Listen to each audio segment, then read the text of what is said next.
Perhaps you have never stopped to think that the same God who created galaxies and maintains order in the universe also allowed humanity to develop technologies capable of completely transforming the way we live.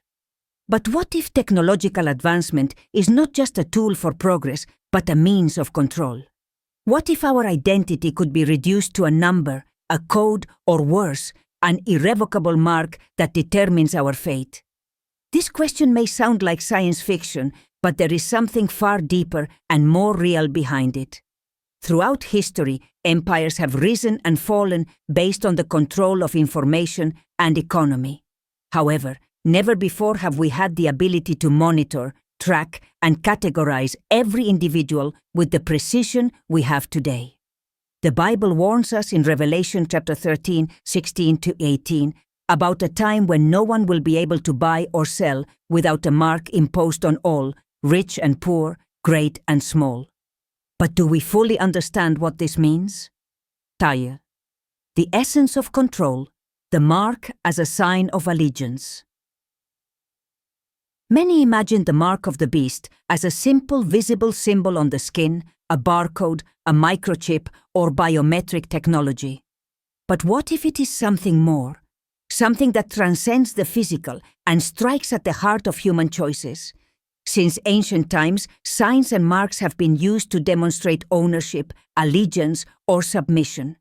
In the Roman Empire, citizens were required to declare loyalty to the emperor.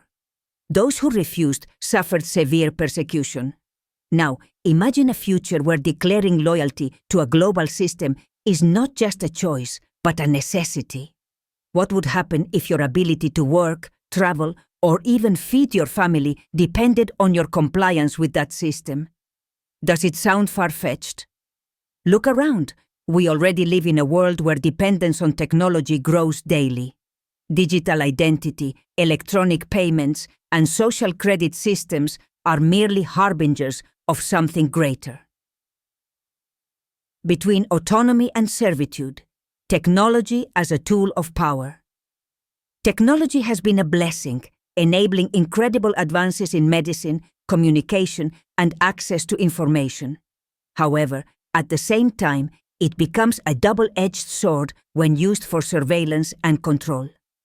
Today, many people already accept the digitization of their biometric data, the tracking of their purchases, and even the analysis of their behaviors through artificial intelligence.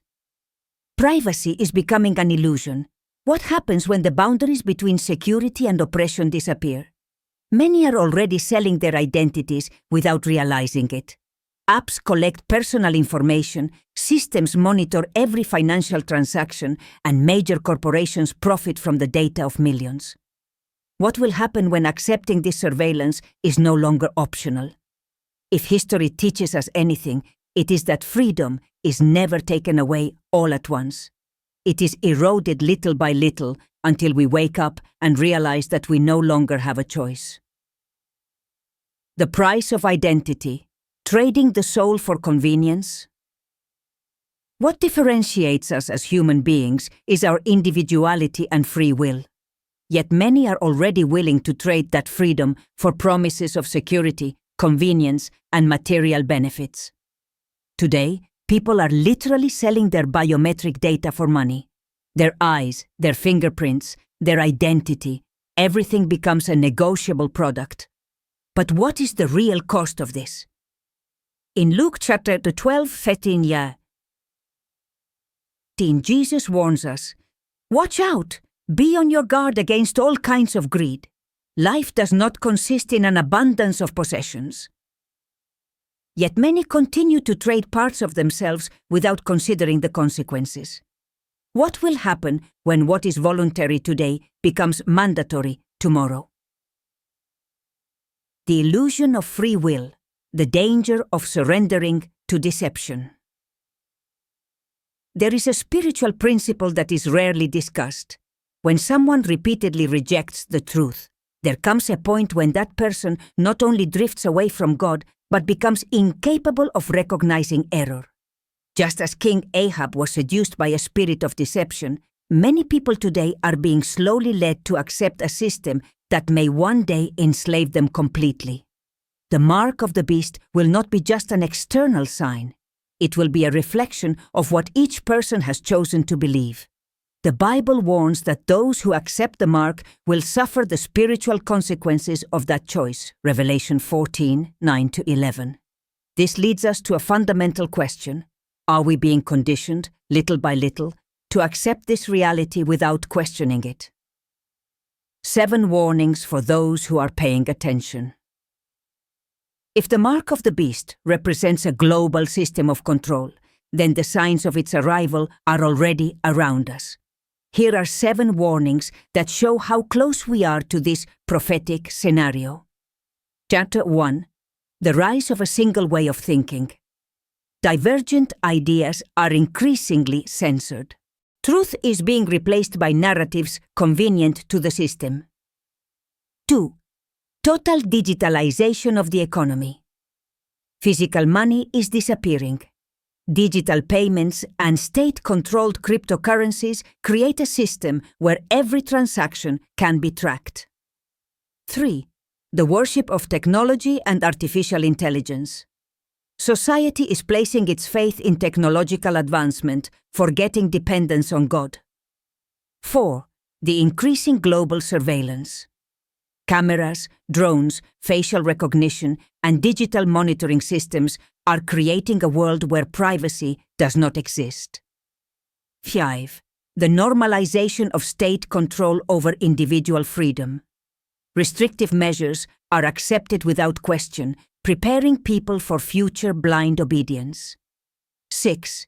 The suppression of true faith. Christians in many parts of the world already face severe persecution. The tendency is for this pressure to intensify. 7. Dependence on digital systems to live. From documents to access to basic services, everything is being transferred to the digital realm. Those who do not comply will be excluded. Conclusion: a choice between truth and conformity. Biblical prophecies were not written to scare us, but to prepare us. Romans 13-11 reminds us, "And do this, understanding the present time. The hour has already come for you to wake up from your slumber, because our salvation is nearer now than when we first believed." The question we must ask is not, when will this happen? But, are we prepared to stand firm when it does? Those who trust in God have no reason to fear, for He has called us to be watchful and faithful. The system may try to define us, but our true identity is in Christ, and that is the only mark that truly matters.